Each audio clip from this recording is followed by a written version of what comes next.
Mesa Boogie Mark II C Plus suite. This is just new, came out last week by NDSP Amp Simulator here on my laptop here. And the main focus of this review is the rhythm tones. I find with a lot of the Neural DSP, it's fairly easy to dial in good clean tones, even good lead tones. I usually don't have a problem with, but it's getting great rhythm tones.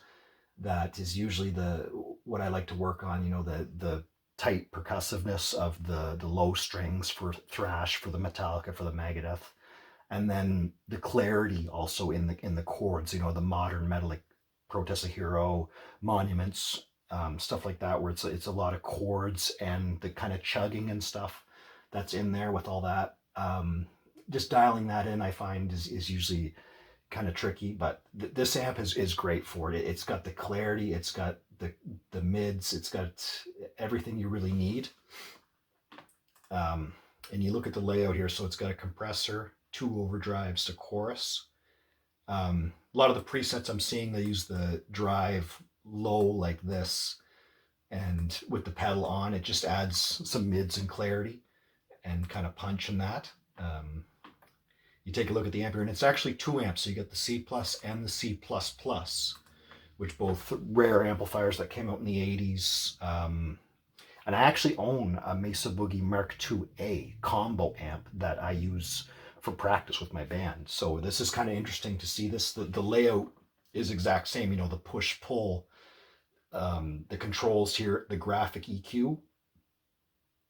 And this is very responsive. This is very useful. You see it in a lot of the artist presets. They're using the graphic EQ. It just works great. You can check the back of the amplifier, and just like the real thing, presence, spring reverbs. The presence responds again exactly like the Mesa Boogie Mark II. Get a bit too high, it gets a little bit harsh, but around, usually I see it around 5, 6, 7 on a lot of the presets. That's where it sounds good for metal, for the rhythm tones and that. So take a look at, and they just look great. Again, we got cabinets, your choice, 2 4x12s and a 2x12. Take a look here.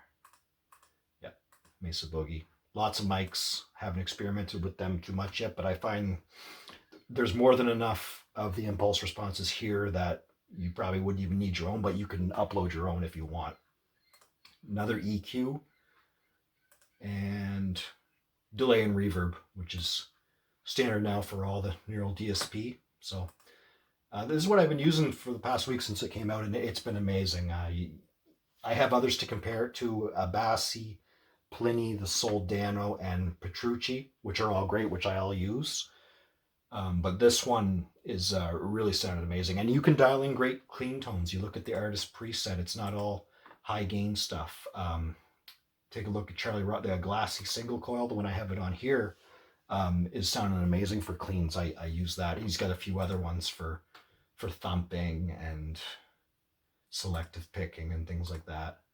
And it's a lot of the artist presets you've seen with some of the other Neural DSPs. See Tom Quayle, Rebea Masad, and there's a lot of really useful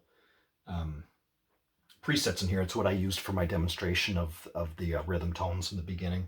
I used all the presets, and then of course you can dial it in after to your taste, whatever's sounding good on what you're using. So yeah, this has been a great addition for Neural DSP. I really enjoy it, and I recommend anyone check it out.